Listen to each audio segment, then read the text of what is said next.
Hello, you guys. I am again in the forest. This has become my second home for sure.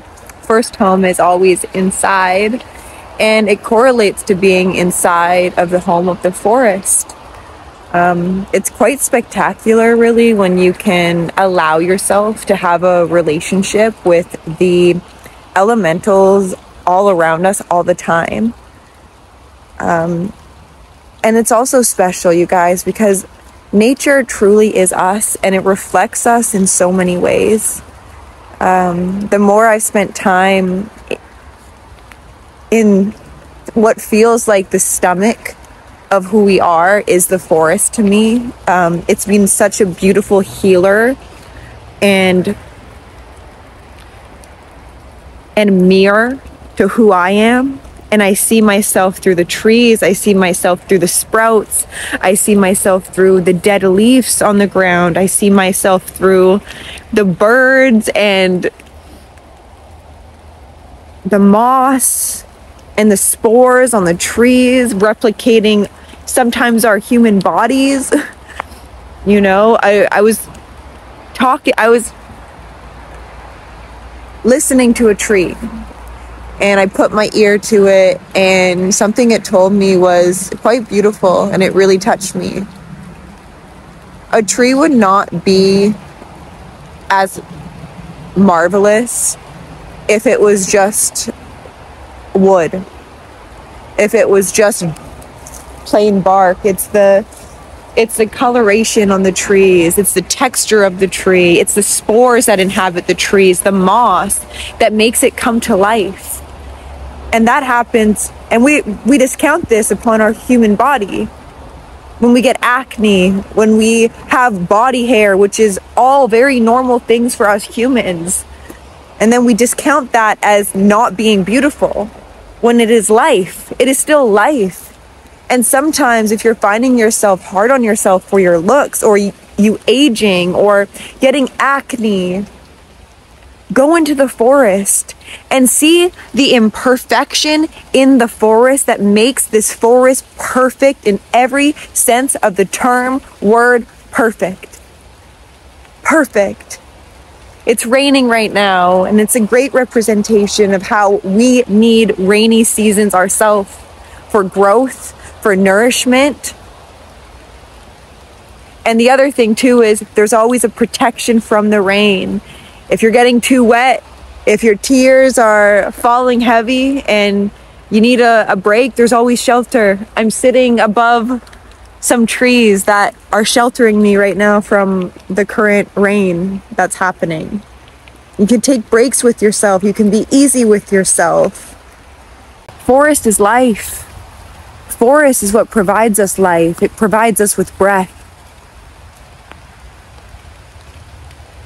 To put your hand, seriously, you guys, just on dirt with the intention to connect to the mycelial network below us, connect with the energy flow that's always communicating to every part of this forest, and in return you, it's quite spectacular.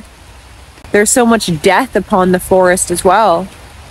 When you walk into the forest, there's death all around. There's also so much life. And that's something we're not comfortable with grasping as humans. We think death is a bad thing. Now, listen, yes, we're humans, we experience emotions, but whenever there's a tree that falls to the ground and is dead, quote unquote, it's also the beginning of a new life, for mushrooms to form upon that dead log, for insects to feed off, for moss to grow, to allow me to sit on a log and provide me a chair. Everything has purpose behind every single thing. This planet, everything in your life, everything you go through has a very specific purpose. And it's hard for us to grasp at times, you guys, I get it.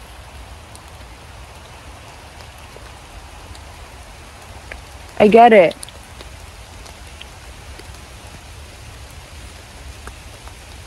I really do, you guys, the more I've been in the forest, we as humans, we need to get back in touch with our own nature. And how do we do this? By going out in nature. Because when you go out in nature, you just see yourself through the own embodiment of your own true nature. The mirror of nature is quite spectacular, and it can make you feel so empowered, so in tune, so worthy on the forest trail. So worthy. Whatever you guys are going through right now, see yourself as a bird upon one of the highest trees in the forest.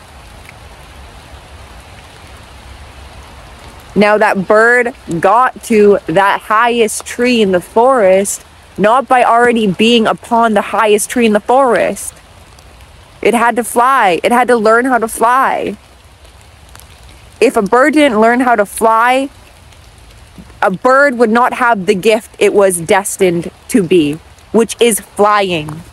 What is your destined purpose inside of yourself to get you to that highest tree, that highest timeline? Touch into that. If a bird had consciousness like a human and they looked out upon the nest and, oh, I'm really high up, they wouldn't question. They don't question if they can fly or not. It's innate in them. Their knowingness that they are here, they are alive to fly. Touch into your knowingness of your purpose, of your power. And then watch yourself fly in this life to be the bird inside of you that has wings to go to the highest aspects of this realm here on planet Earth. Don't be scared. Make the jump. And know the universe has predestined your highest timeline for you to fly up and not down.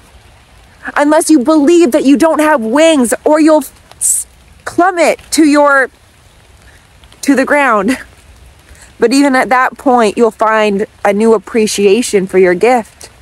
For maybe you need to get down to the ground to really believe in your wings to get you up. You've got this, you guys. We've got this. Reconnect with yourself. Disconnect from social media. Disconnect from the rat race. Disconnect from your doubt. Disconnect from what people expect out of you. What do you expect out of yourself? And I hope it's high. I hope it's not to disconnect from your own worthiness every day because of how people treat you. Treat yourself how you want to be treated. Look upon nature to see how this universe energy treats nature. Every action upon this nature trail has purpose, everything. And you do too. So, I love you guys. And please connect to your heart more. Go out in nature. See yourself through everything and everyone, and don't use it to destroy you in this earth. Don't use it. Use it to propel you. Use everything upon your nature trail to birth new life. And you can slip, and you can fall, and you can scrape your knees, and you can get dirt on your hands.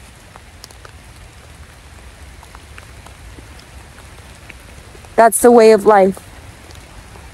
That's the way. That's the way of the forest. So, anyways, you guys, I love you. I bless you, and have a beautiful day, rain or shine. Bye.